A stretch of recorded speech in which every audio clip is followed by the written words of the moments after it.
Hello students, welcome to Vaghela study channel.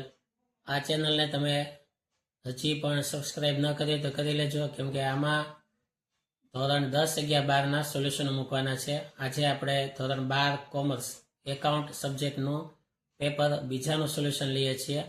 તો સૌથી પહેલાં સેક્શન એની વાત કરીએ તો 20 MCQ આપેલા છે.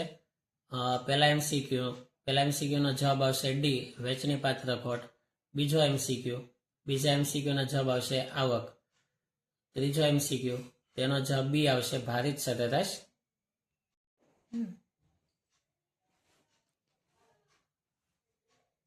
હવે MCQ ચોથો, તેનો જવાબ બી આવશે ઓછી. પાંચમો MCQ, તેમાં જવાબ આવશે ડી, જૂના નફા નુકસાનના પ્રમાણમાં. છઠ્ઠો MCQ, તેમાં જવાબ આવશે સી, બજાર કિંમતે. સાતમો MCQ, તેમાં જવાબ આવશે બી, 100 મૂલ્યાંકન દ્વારા આંકવામાં આવે. આઠમો MCQ, જવાબ સી. નવમો MCQ, તેમાં જવાબ બી, જૂનું પ્રમાણ. 10મો MCQ, જવાબ સી, 2. 11મો MCQ, જવાબ ડી, ભાગીદારોના મૂડી ખાતે. 12મો MCQ, જવાબ ડી, 1991. 13મો MCQ, જવાબ ડી, શેર મૂડી ખાતે ઉધાર. 14મો MCQ, તેમાં ડી, મૂડી ખાતે નફો.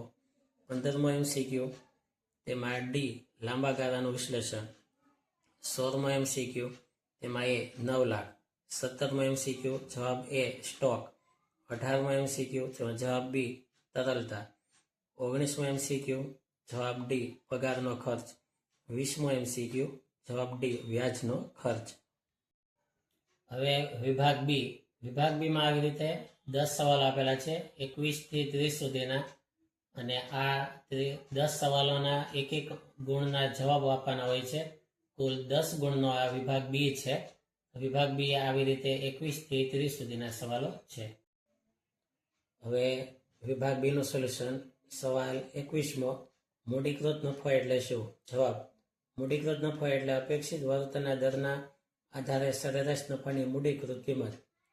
સવાલ 22, ભાગીદારી પેઢીનું પુનર્ગઠન એટલે શું? જવાબ: ભાગીદારી પેઢીનું પુનર્ગઠન એટલે જુદા જુદા કારણસર ભાગીદારીમાં થતો ફેરફાર. સવાલ 23, સક્રિય ભાગીદારે શા માટે નિવૃત્તિ અંગેની જાહેર નોટિસ આપવી જોઈએ? જવાબ: સક્રિય ભાગીદારે જાહેર નોટિસ દ્વારા તેની નિવૃત્તિ અંગેની જાહેરાત કરવી ફરજિયાત છે, નહીંતર તેની નિવૃત્તિ પછીની પ્રવૃત્તિ દ્વારા ઉપસ્થિત થતી ત્રાહિત પક્ષ પ્રત્યેની જવાબદારી માટે તે જવાબદાર બને છે.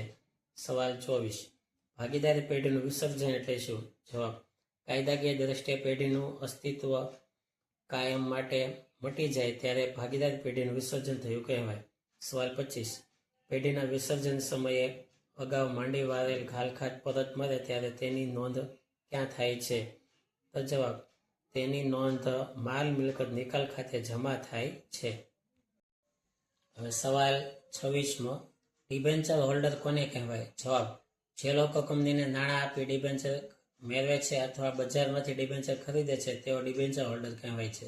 સવાલ 27, વ્યાજ આવરણ ગુણોત્તર શું દર્શાવે છે? જવાબ: વ્યાજ આવરણ ગુણોત્તર વ્યાજ અને વેરા પહેલાનો નફો અને લાંબા ગાળાના દેવા પર વ્યાજનો સંબંધ દર્શાવે છે.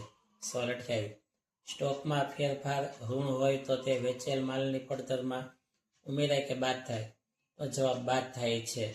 સવાલ 29, રોકડ પ્રવાહ પત્રક એટલે શું? જવાબ: વર્ષ દરમિયાન રોકડની આવક અને જાવક કેટલી થઈ અને તેના પરિણામે વર્ષાંતે રોકડ અને રોકડ સમક્ષની સિલક દર્શાવતું પત્રક એટલે રોકડ પ્રવાહ પત્રક. સવાલ 30, રોકડની પ્રવૃત્તિઓ એટલે શું? જવાબ: રોકાણની પ્રવૃત્તિઓ એટલે લાંબા ગાળાની મિલકતો અને અન્ય રોકાણોનું ખરીદ વેચાણ જેમાં રોકડ અને રોકડ સમક્ષનો સમાવેશ થતો નથી.